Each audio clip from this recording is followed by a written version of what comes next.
أعوذ بالله من الشيطان اللعين الرجيم بسم الله الرحمن الرحيم الحمد لله الذي لا يبلغ مدحته القائلون ولا يحصي نعماه العادون ولا يؤدي حقه المجتهدون الذي بعد فلا يرى وقرب فشهد النجوى تبارك وتعالى والصلاة والسلام على سيد الأنبياء وخاتم المرسلين والشفيع المذنبين سيدنا ونبينا بالقاسم محمد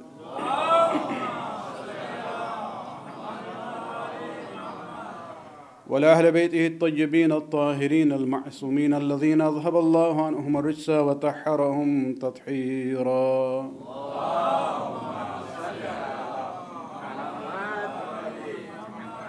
واللعنة الدائمة الباقية لأعدائهم ومنكر فضائلهم وغاصب حقوقهم من الآن إلى قيام يوم الدين أما بعد فقد قال الله سبحانه وتعالى في كتابه الكريم إن الله اصطفى آدم ونوحا وآل إبراهيم وآل عمران على العالمين صلوات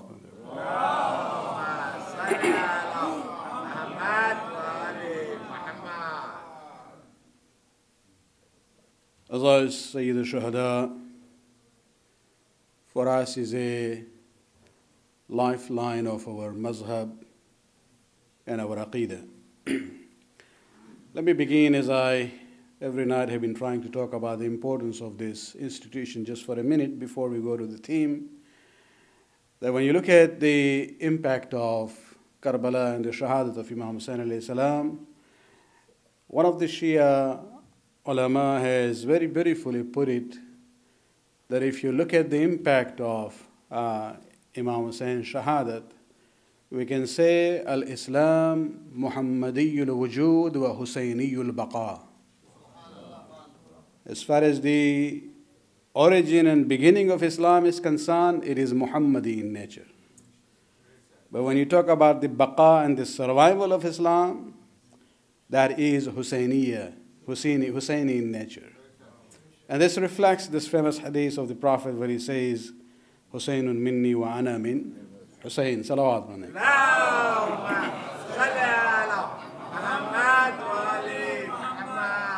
These majalis give us the opportunity to know more about our own mazhab, the teachings of the Ahle-Bait, and the theme that I have selected for this series of majalis for the first Ashara has to do with the issue of family life in Islam from the perspectives of the Qur'an and the Ahle-Bait.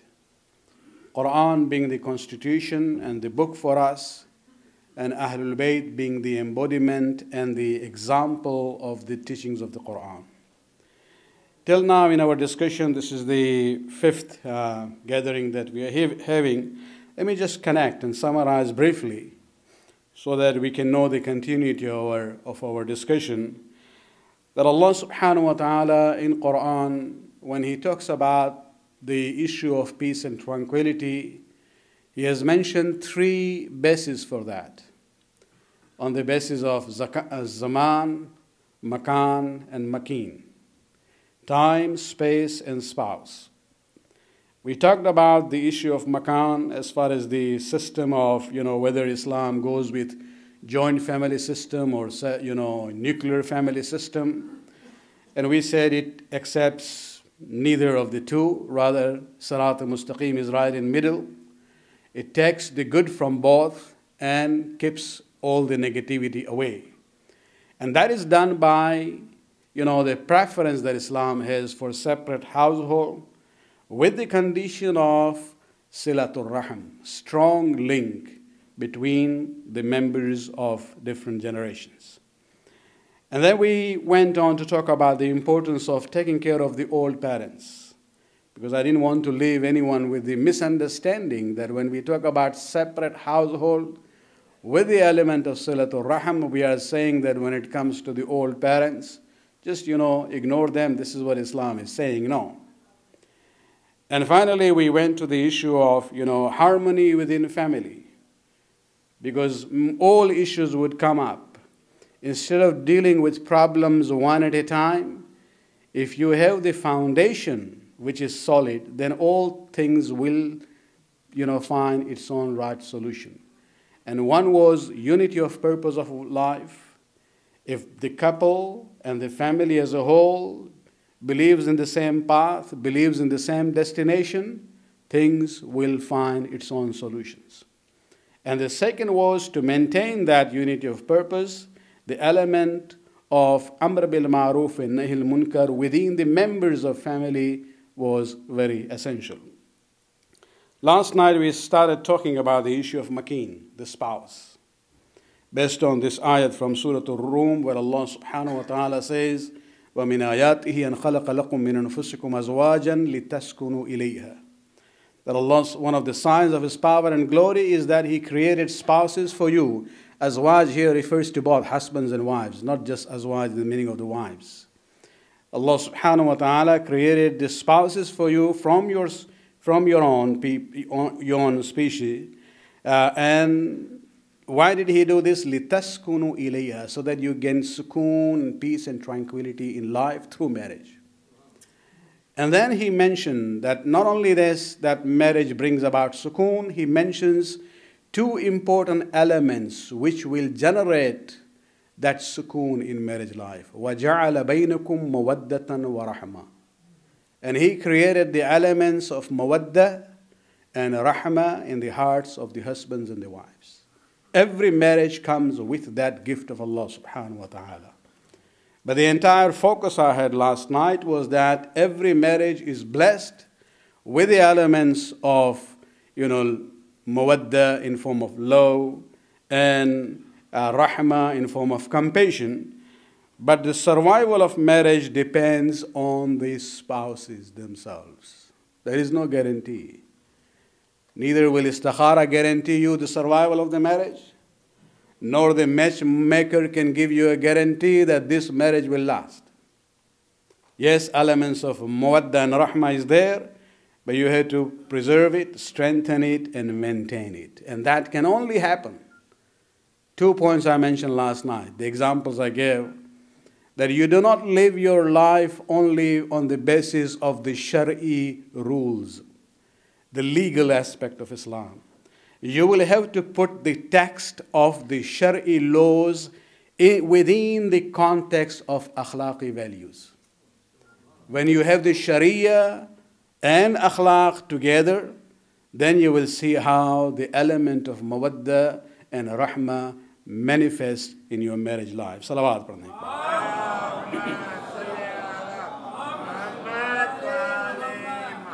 Last night we focused on the first of the two pillars of successful marriage, and that was mawaddah.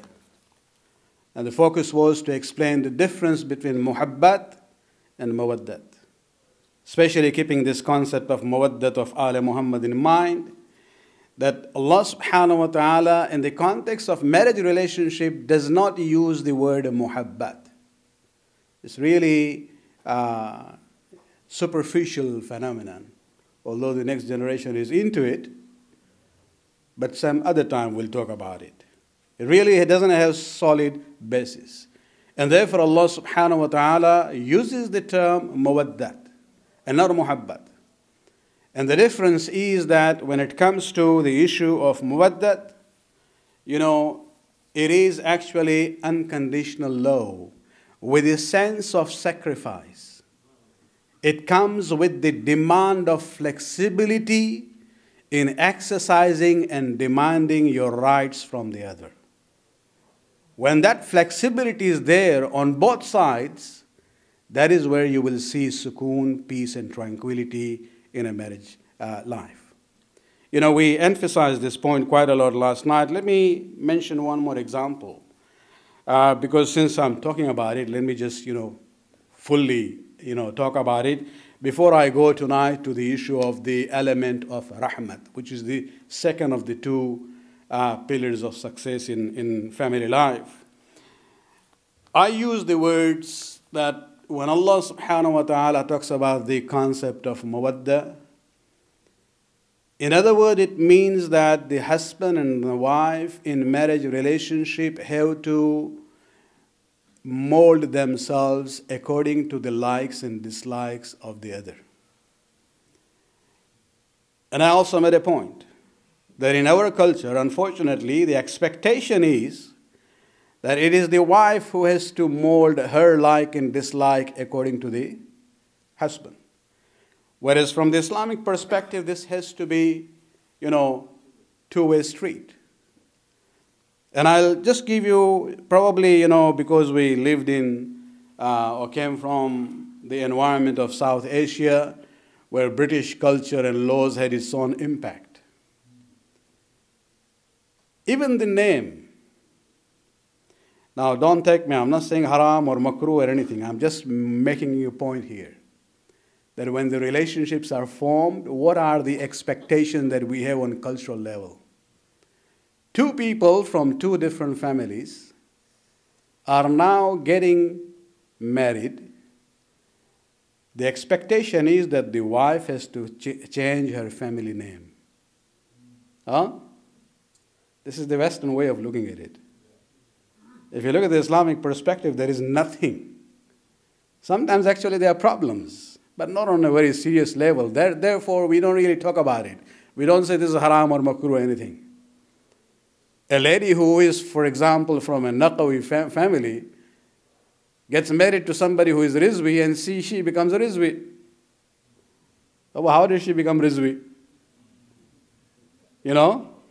Or if she was not a Sayyidani, she marries a Sayyid, and now she is carrying the name of, a Hashimi family name.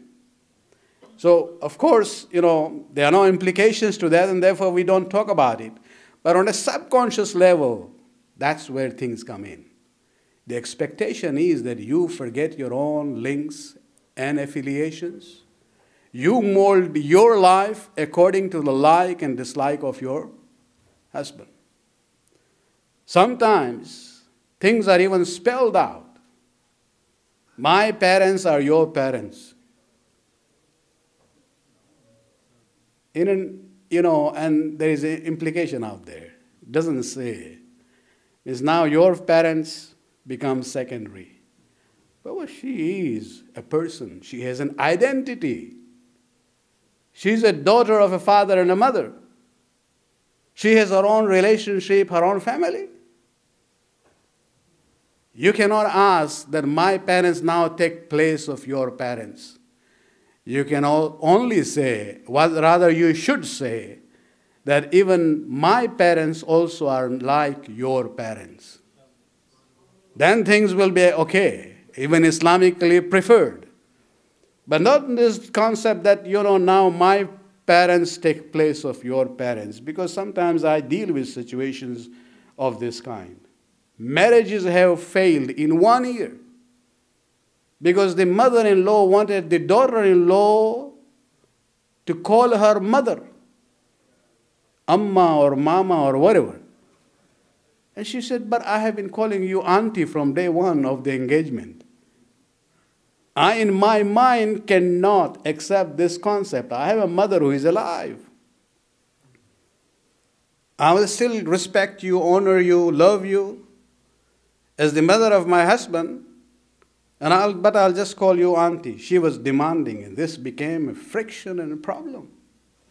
And this is where we have to realize that, when we talk about like and dislike, molding according to one another's like and dislike, this has to be from both sides.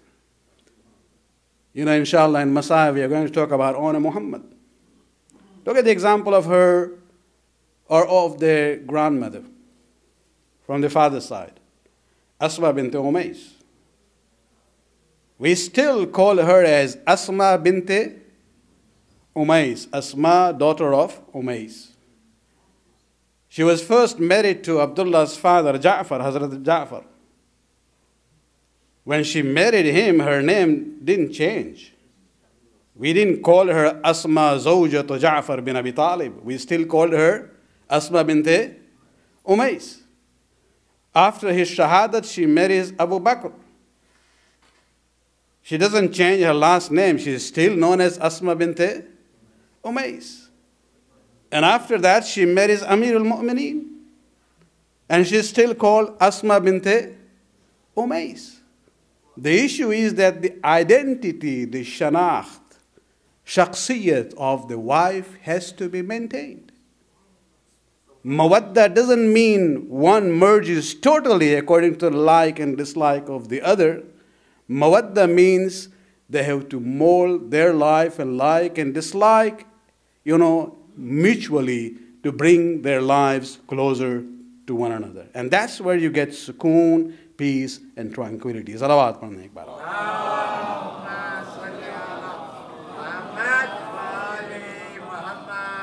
So Allah subhanahu wa ta'ala, when He talks about marriage, He says, وَجَعَلَ بَيْنُكُمْ مُوَدَّةً وَرَحْمَةً. And I have created between the husband and wife, in the hearts of both of them, the elements of mawadda and rahma. Now, we talked about mawadda. Let us look at this issue of rahma.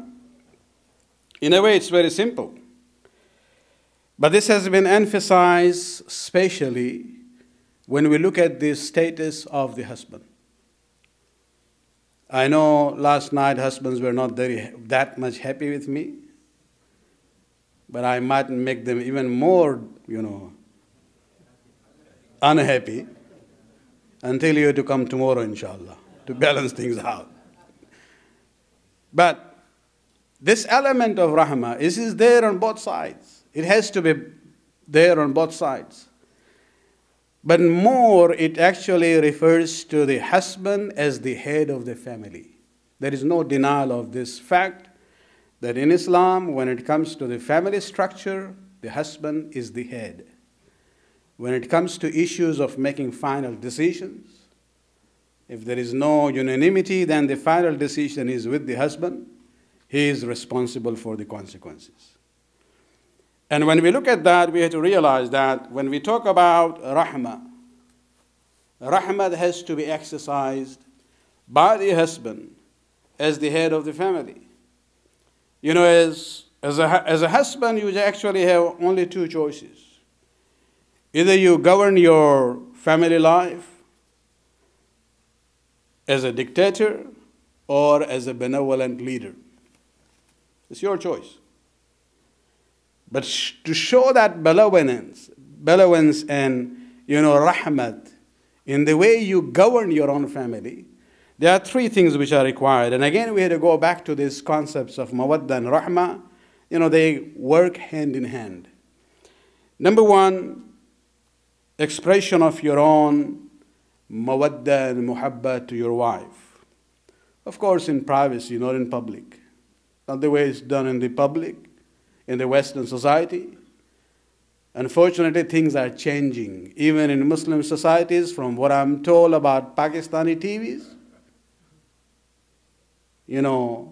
Valentine's Day becomes more prominent there than in Canada and US. People have to call in to express their, devotion to someone. Is that first they go from one extreme where there is taboo. You can't even utter those words even in privacy. Now they go to the other extreme and do things more than the Western society itself. And that is the bala of our communities and our nations. They don't look at Islam as the solution for their own, personal and family and social problems. The second issue for a benevolent leader of the family is the issue of appreciating the work of wife. We talked last night about the rights and duties. And it is very clear from the Sharia point of view, the wife is not obliged to do any of the chores of the home regarding her husband or house or even her children. And I explained in the Urdu part of my majlis last night that, the reason why Allah subhanahu wa ta'ala has not make it wajib is because when He places certain things in the fitrat and nature of the people, He doesn't need to talk about it. The love for children, Qur'an doesn't talk about it. Why? Because parents are endowed with that nature of loving their children. But the respect and the love for all parents among all adult children, it becomes difficult. And therefore, Qur'an talks about it. Qur'an doesn't say to the wives it is wajib for you to do all these things, because Allah has endowed there in their nature, their love for the husband and the children itself, urges them to take care of things. And when it's done in that way, you as the husband, the head of the family, have to appreciate that. And it's not done actually. In our culture, things are, this is what you're supposed to do. Why else did I marry you? This kind of attitude is there. I'll just give you one example, real example that I have seen one day. This is about more than 10 years ago. In Toronto, one day after Namaz al-Jummah, a Lebanese lady, from the lady's side, she sent a request that, Sayyidina, I would like to see you. So after Namaz, I went, and she sat down with her child, and she said, I want to thank you. I knew the husband, and I started thinking, I have not done anything for them. Why is she thanking me? And I said, for what? She said, last Friday something very unusual happened. She says, I've been married with my husband for many, many years. Every day when he comes back from work, the first thing I do is I make a cup of tea and present it to him. Every day. And every day he drinks. But last Friday something unusual happened. When I put the cup of tea on the table for him, he turned around and he said, thank you. But because it happened after so many years, she asked him, what happened today? And he says, well, I went to Salatul Jummah, Sayyid Rizvi was talking about this Talibani mentality, what Taliban are doing in Afghanistan when they came to power the first days. And I was criticizing their attitude that their action, gives a very wrong impression of Islam in the West. They look at them and say, this is Islam. The way they treat their women. And I put in, some remark that even our people in general, the way they treat their women is not really Islamic. And this issue of appreciating what they do for their husbands and their children. And so this basically triggered him on that day. When he got the cup of tea, he said, thank you. This is, if you really want to be a leader, appreciate what is being done at home.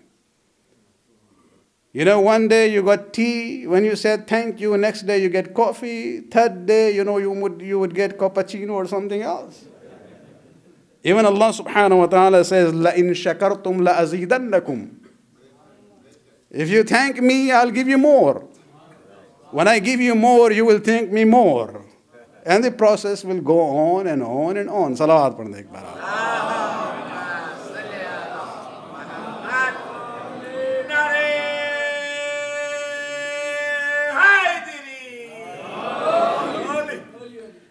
So expressing the devotion, appreciating the work, and the third thing on which this concept of Rehma is best for the husbands as the heads of the families, to be understanding and forgiving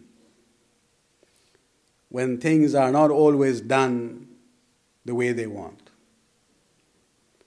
If that element is there, then you will see things will be very easy. When we talk about rahmat is always linked with this issue of patience and forgiveness. You cannot separate patience and forgiveness from the reality of rahmat. In our culture, husbands are known as what? Khuda Majazi. If you really think you are Khuda Majazi, at least behave like Khuda Haqiqi. Look at it. Look at what we are told every day in Salat. Bismillahir Rahmanir Rahim. Alhamdulillahi Rabbil Alameen. Ar-Rahmanir Rahim. How many beautiful names we have in Allah, in Islam for Allah subhanahu wa ta'ala? 99. But he says, begin with my rahmat. Ar-Rahman Ar-Rahim first. Then he says, don't think I don't have power. I am Rabbul Alameen. But then immediately he says again, remember me as Rahman and Rahim. So if he who is Rabbul Alameen is asking us to remember his rahmat before that and his rahmat after that, who are we? In our own, family domain, yes, we have our own kingdom. But he behaves with us on the basis of rahmat. We have to express that same rahmat to those who are our dependents. When it comes to the issue of understanding them and being forgiving when things are not done exactly in the way we wanted. Salawat.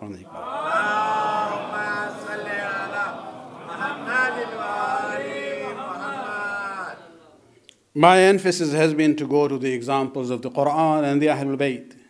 Let us look at Surah Tahrim. Surah Tahrim actually is a surah dealing with marital tensions in life. And the whole surah basically is based on this concept of examples.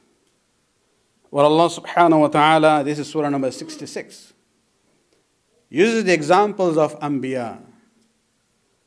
Right in the beginning, he talks about the example of Prophet Nuh and Prophet Lut. It's an issue of husband-wife relationship. Look at the words. ضَرَبَ اللَّهُ مَثَلًا لِلَّذِينَ كَفَرُوا. When it comes to the example of those who were bad wives. Allah gives the example of Imra'at Nuh wa Imra'at Lut. The wife of Nuh and the wife of Lut. كانتا تحت عبدين من عبادنا صالحين. Both of them were married to our servants who were from the good doers.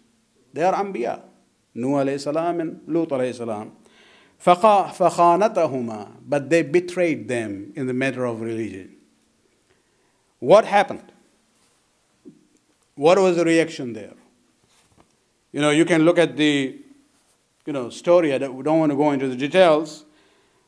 Both husbands basically faced rebellious wives in that way. Especially in their religious mission that they had. But you will see, sometimes it's actually giving us the example that even Anbiya are tested by Allah subhanahu wa ta'ala through members of the family. You have a rude wife, rebellious wife, and this is imtihan and ibtila for you. What do? This is where the element of rahmat comes in. If you look at it as imtihan and ibtila, then you will find the will and the way to deal with it without going to the extreme. And this is where we see, there is nothing in narration where Prophet Nuh or Prophet Lut shouted to their wives or hit their wives or even divorced their wives in that situation. And so the story is there basically to give us the example of rahmat and patience in these kinds of situations. Now you will say this is thousands of years ago. Then we have a third example in the same surah. And that example is from our own Prophet, Hazrat Muhammad Mustafa sallallahu alaihi wasallam.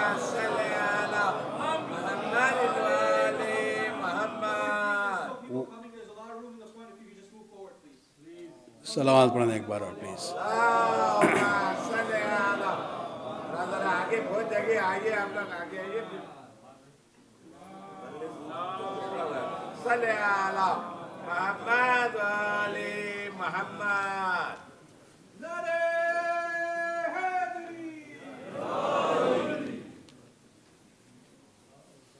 एक बार सलावत पढ़ें.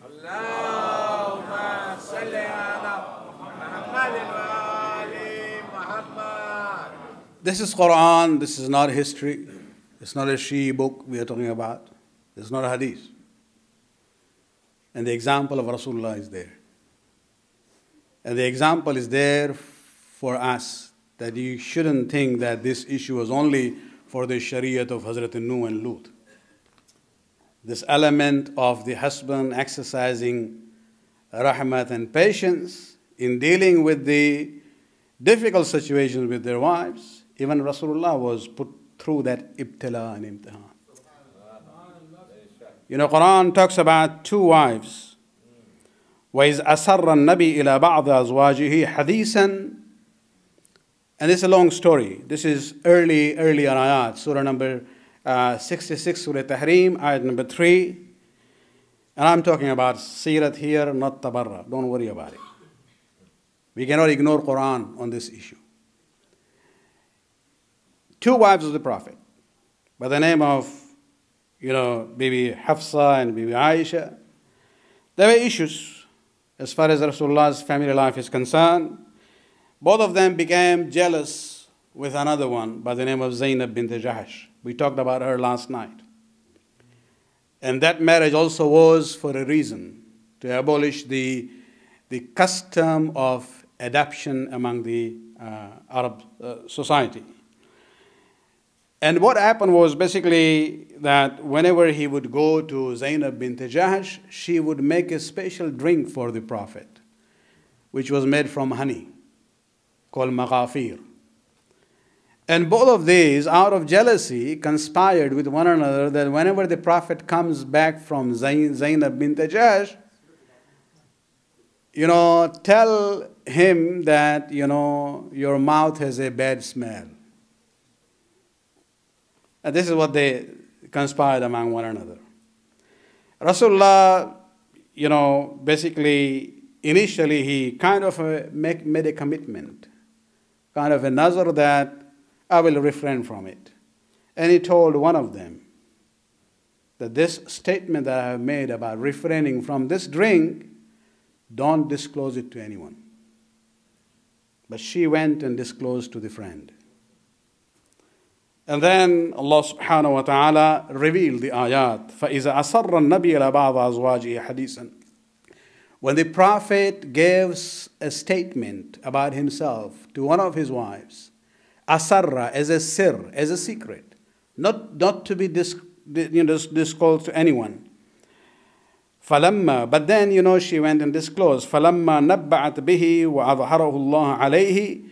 But she disclosed it to someone, the other wife, and Allah, exposed this issue. And Allah subhanahu wa ta'ala told the Prophet. And so he confronted her. قَالَتْ مَنْ أَنْبَأَكَ هَذَا. And she was so surprised. How did you know that I told the other one? And this is where the Prophet says, قَالَ نَبَّعَنِيَ الْعَلِيمُ الْخَبِيرُ. The one who is Alim and Khabir, he told me that this is what you had done. And so, based on that, Allah subhanahu wa ta'ala revealed the ayat saying that, the commitment that you have made, don't worry about it. You can violate that. It's not considered to be binding on you. And he informed about this issue of the betrayal of the trust that the Prophet put in this one wife. And then, what happened? Did Rasulullah, na'uzubillah, raise his hand? Did he shout to them? Did he give them talaq? No. He maintained his calm. He was, after all, made by Allah subhanahu wa ta'ala as rahmatun lil alameen. The element of rahmah was very profound and strong in him, even in dealings in his own family member and the difficult situations. It is Allah subhanahu wa ta'ala who intervened with kind of anger. And the ayat were revealed. O Rasul, say to both of these wives of yours, إِن تَتُوبَ إِلَى اللَّهِ فَقَدْ سَغَتْ قُلُوبُكُمَا. Tell them they should better do tawbah because there have been deviation in their hearts. These are the words of Allah subhanahu wa ta'ala. And then he is warning both of them. And the words are in dual tense. وَإِن تَظَاهَرَ عَلَيْهِ. And remember, if you conspire against him, فَإِنَّ اللَّهَ هُوَ مَوْلَاهُ. Allah is the Mawla and Master of your husband and your Rasul. Not only he, وَجِبْرَائِيلُ وَصَالِحُ الْمُؤْمِنِينَ وَالْمَلَائِكَ بَعْضَ ذَلِكَ ظَهِيرٌ. Muhammad ko tanha mat samjho.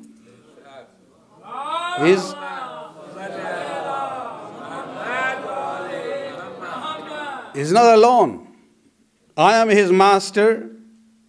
I am there to protect him. And besides me, they are zahir, they are supporters of him in form of Jibreel, Salihul Mu'mineen, and the Malaika.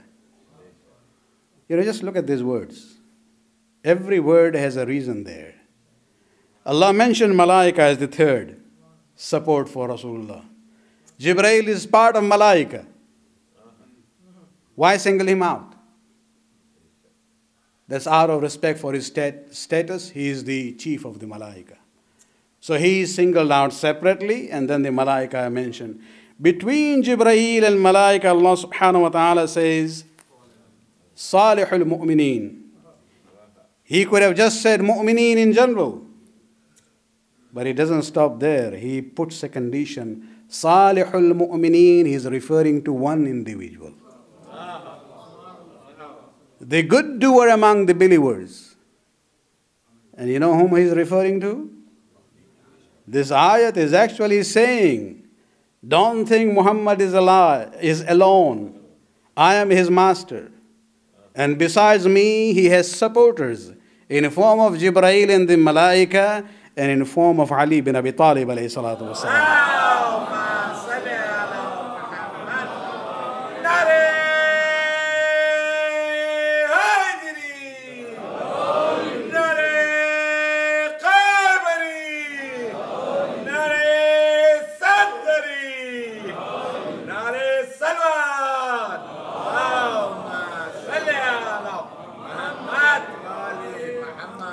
If you understand the meaning of this ayat and the tafsir behind it and the event behind this ayat, then you cannot adopt the position of neutrality in the battle of Jamal.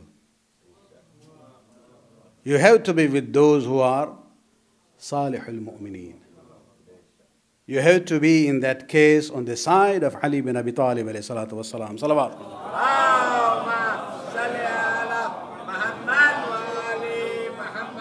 But the point, to link it back to my theme, Allah subhanahu wa ta'ala intervened.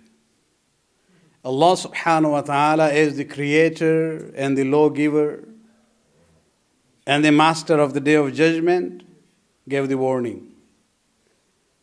But what did Rasulullah as a husband do? He exercised patience and forbearance. And that is the example that we have to keep in our mind. If things become very difficult, like Rasulullah, leave it to Allah subhanahu wa ta'ala.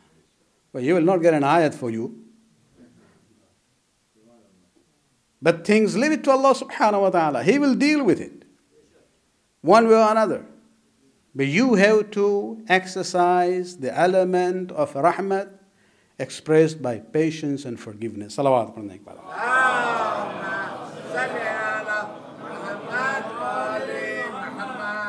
So mawadda and rahmah have to work hand in hand. Last night we looked at the issue of, the fiqhi perspective and akhlaqi perspective of division of work between husband and wife. And we said fiqh says one thing, but there is an akhlaqi context to that which you have to put in place.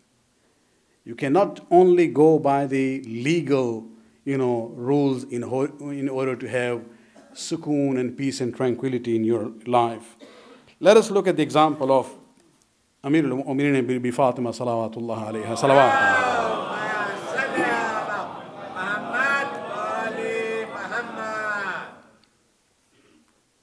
A few maybe months or days after the marriage, one day Bibi Fatima and Amir al-Mu'mineen, they went to Rasulullah and they asked him about this division of chores at home. Who is supposed to do what? And the Sharia was very clear about it. Why did they even go and ask Rasulullah about it? Sometimes, all this question answer done by them within the family is to give example and guidance to us. And when they went to Rasulullah, what was the answer that Rasulullah gave? He didn't say things are very clear. You, Fatima, as the wife, especially my daughter, you don't have to do anything. And you, Ali, as the maintainer, Qawwam of the family, you had to do everything. No. This is where, the hadith is very clear. وَقَضَى عَلَى فَاطِمَةٍ بِخِدْمَةِ مَا دُونَ الْبَابِ وَقَضَى عَلَى عَلِيٍّ بِمَا خَلْفَهُ. Rasulullah said to Fatima, anything to do inside the house, that's your responsibility. Any chores to do, to be done outside the house, Ali, that's your responsibility. The duties were divided.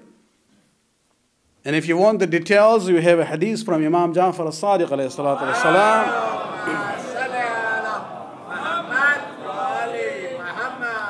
where he explains, he says, كان أمير المؤمنين يحتطب ويستقي ويكنس.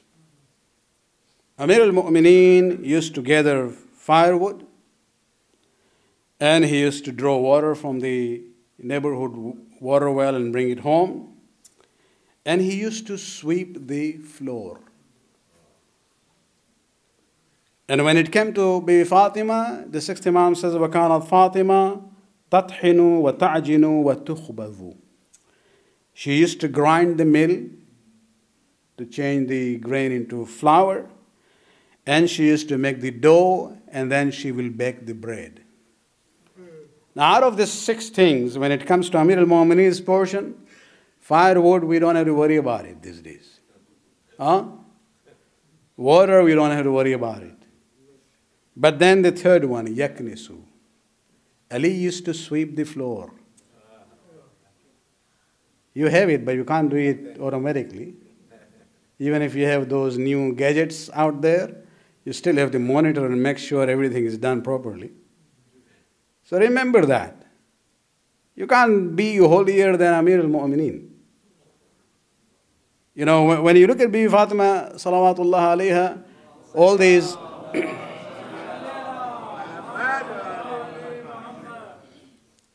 the task that the women do, although it's not wajib on them, but this is the seerah of Bibi Fatima.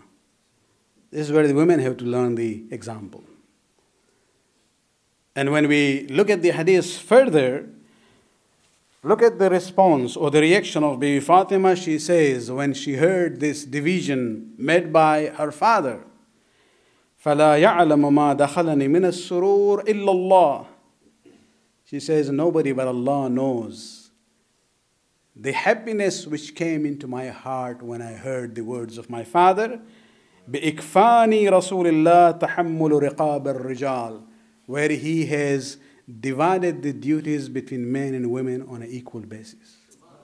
Within the house, women; outside the house, men. Salawat pढ़ने एक बार.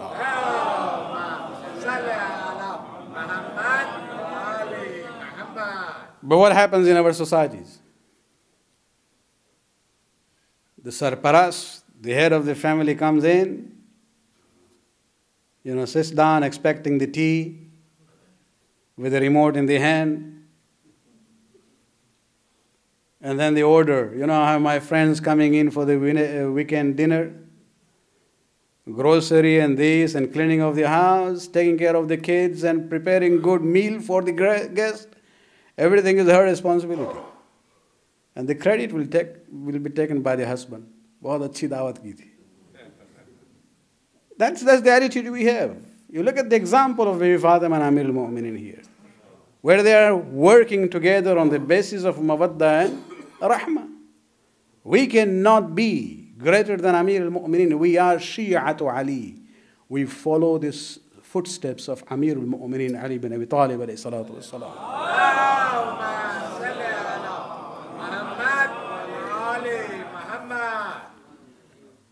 लेकिन शरीयत में तो यही था कि जहाँ तक बीवी और ज़ौजा की ज़िम्मेदारी की बात है, उस पर कुछ वाजिब नहीं है। यहाँ तक कि जो मिसाल हमने दी थी شیرخوار بچے کو دودھ دینا بھی اگر وہ چاہے تو اجرت مانگ سکتی ہے، لیکن کوئی ایسی ماں دنیا میں پیدا نہیں ہوئی جس نے مانگا ہو، اور نہ کبھی یہ ہونے والا ہے انشاءاللہ۔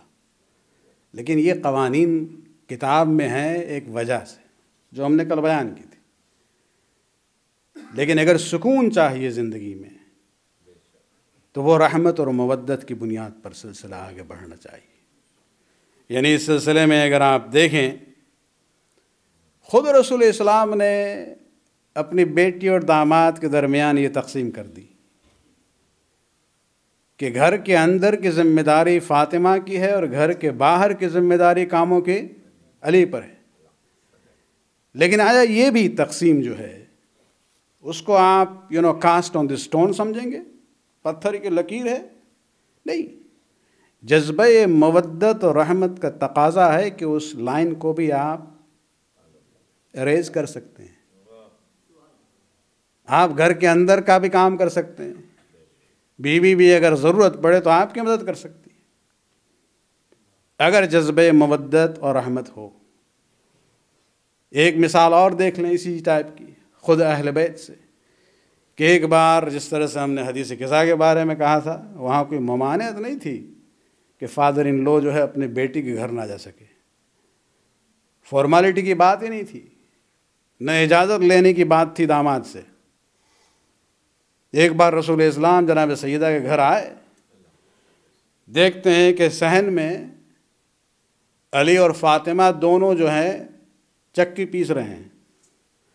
اس زمانے میں جو روٹی کا سلسلہ ہم لوگوں کے لیے تو بڑا آسان ہے، پہلے بھی آٹا خریدنے کے لیے آپ کو دکان سے پیکیج مل جاتا تھا۔ اس زمانے میں پہلے گیہوں خرید کے لے آئیے، اسی کو پھر خود ہی آپ کو گرائنڈ کرنا پڑتا تھا، تب جا کے آٹا ملے گا، پھر اس سے روٹی پکے گی۔ تو یہ سلسلہ جو ہے صحن میں علی اور فاطمہ ایک دوسرے کی مدد کر رہے ہیں گرائنڈنگ آن دا مل کے لیے۔ رسول اسلام وارد ہوئے، دیکھنے کے بعد بیٹی سے یہ نہیں کہا کہ یہ کیا ہو رہا ہے، ہم نے تو کہا تھا گھر کے اندر کے جتنے کام ہیں وہ تمہاری ذمہ داری ہے بیٹی، یہ داماد صاحب کیا کر رہے ہیں؟ نہیں، نہ فاطمہ پر اعتراض کیا نہ علی پر اعتراض کیا، جبکہ لائن تقسیم ہو چکی تھی کہ دون الباب و خلف الباب، گھر کے اندر اور گھر کے باہر، لیکن یہاں تو گھر کے اندر کی بات ہو رہی ہے۔ علی اور فاطمہ دونوں ایک ہی کام کر رہے ہیں، ایک دوسرے کی مدد کر رہے ہیں۔ رسول اسلام کا ریئیکشن کیا تھا؟ رسول نے ایک سوال کیا، ایکما اعیا، اے فاطمہ اور علی تم دونوں میں سے زیادہ تھکا ہوا کون ہے؟ امیر المومنین فرماتے ہیں یا رسول اللہ، فاطمہ نے یہ کام پہلے شروع کیا تھا، بعد میں ہم نے دیکھا کہ مدد کی ضرورت ہے تو ہم ان کی مدد کے لیے آ گئے ہیں۔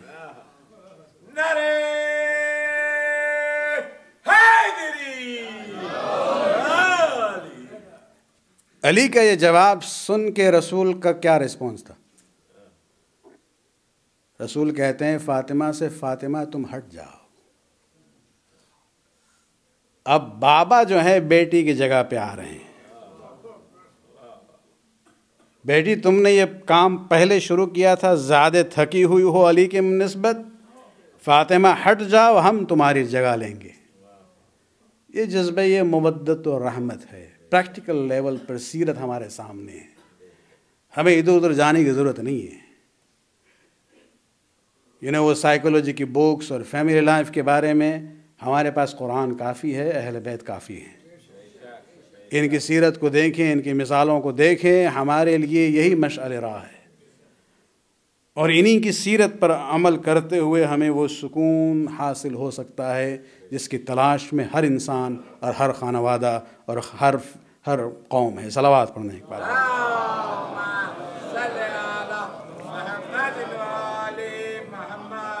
بعد والی نسل کو ہمیں یہی تعلیمات دینی ہے یہاں پہ کبھی کبھی ممکن ہے ہمارے کلچرل ویلیوز سے ٹکراؤ ہو، لیکن ہمارے لیے وہ محور جو ہے وہ قرآن اور آل محمد ہے، ہمارا کلچر نہیں ہے۔ اور اسی بنیاد پر ہمیں بچوں کی بھی اپنی اس طرح سے پرورش کرنی چاہیے کہ یہ بھی اپنی زندگی میں مودت اور رحمت کی بنیاد پر زندگی بسر کر سکیں،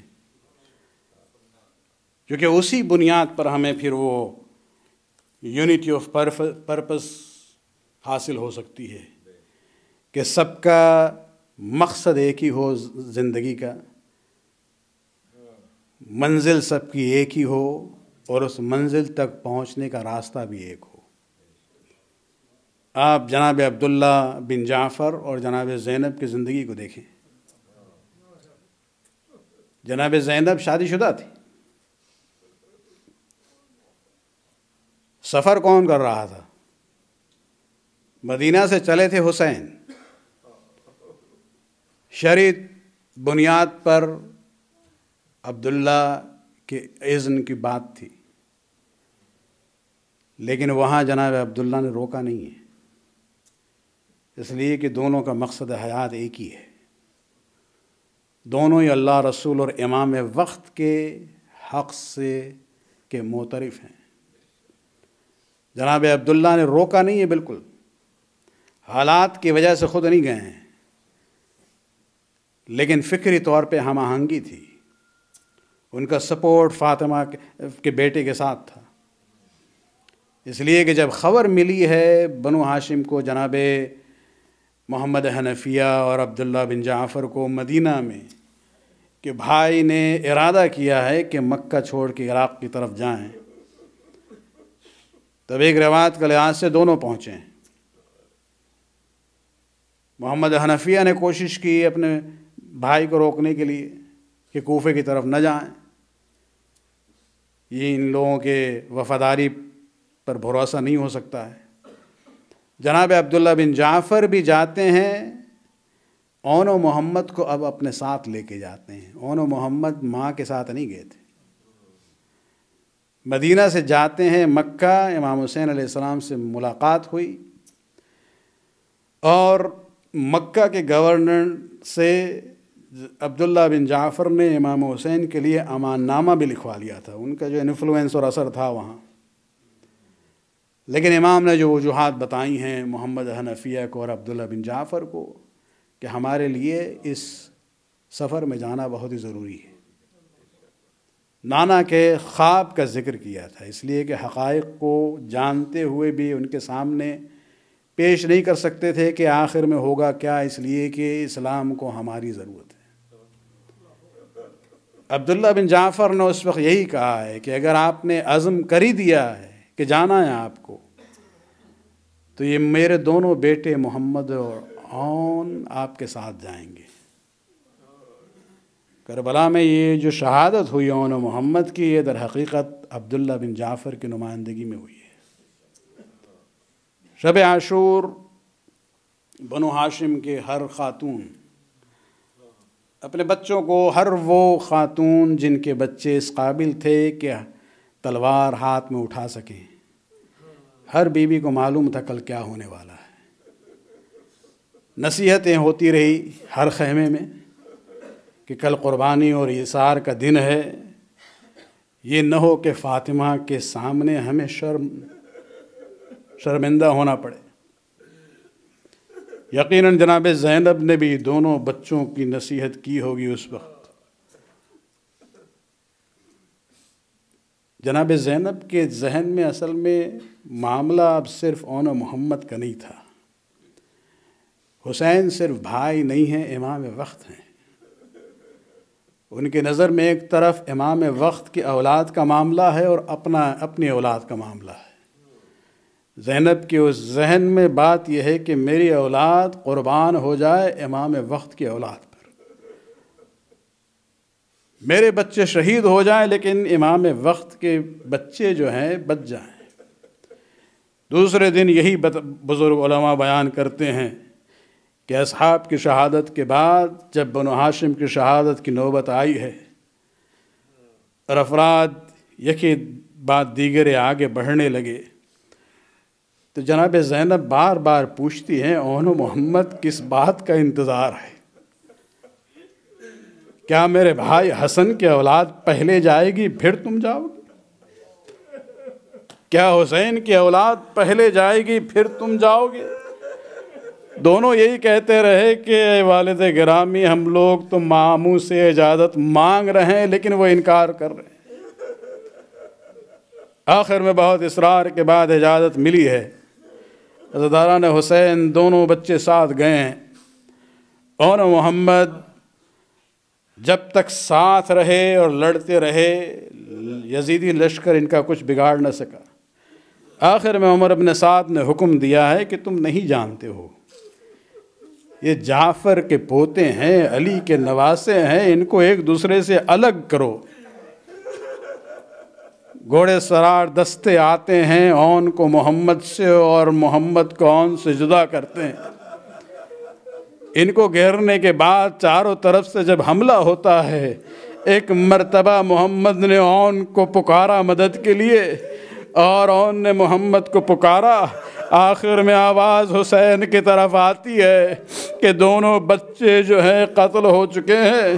جناب عباس اور حسین گئے، اون و محمد کے لاشیں کو لا کے خیمے کے سامنے رکھتے ہیں، لیکن زینب کے لیے یہ ایک صدقہ تھا جو اولاد حسین کے لیے دے رہی تھی، لیکن زینب کا امتحان وہاں پہ ختم نہ ہوا۔ عصر عاشور زینب نے دیکھا میرے بچے شہید ہو چکے، لیکن حسین کی اولاد بھی شہید ہو گئی ہے۔ آخر میں امتحان تھا، ایک طرف دین الہی کی بقا کا معاملہ، دوسری طرف حسین کی جان کا معاملہ۔ زینب اپنے بھائی کو شہادت کے لیے تیار کرتی ہے، اس لیے جب شہادت کے مرحلے پر زینب تلے زینبیہ پر جب پہنچتی ہے، نشان نشیب میں جب دیکھتی ہے شمر ملعون کا منحوس زانو حسین کے مقدس سینے پر تھا، ایک مرتبہ عمر ابن سعد سے کہتی ہے انت تنظر ابا عبداللہ یقتل، تو دیکھتا رہے گا میرا بھائی قتل ہو جائے گا۔ ایک مرتبہ وہ نیزہ بلند ہوا، زینب نے ہاتھوں کو اٹھایا اور دعا کرتی ہے اللہم تقبل منا ھذا القربان، خداوندہ تیرے دین کے خاطر میرے بھائی کی اس قربانی کو قبول فرما۔ الا لعنۃ اللہ علی القوم الظالمین سیعلم الذین ظلموا ای منقلب ینقلبون۔ خداوند اس خلیل بار قبول فرما، ہمارے گناہوں کو بخش دے، ہمارے توفیقات میں اضافہ فرما۔ خداوند ہم لوگوں کو توفیق دے کہ محمد آل محمد کے سیرت پر مودت و رحمت کے جذبے کو ہم برقرار رکھ سکیں اور اس پر عمل کر سکیں۔ امام کے ظہور میں تاجل فرما، ربنا تقبل منا انک انت السمیع العلیم۔ ماتم حسین۔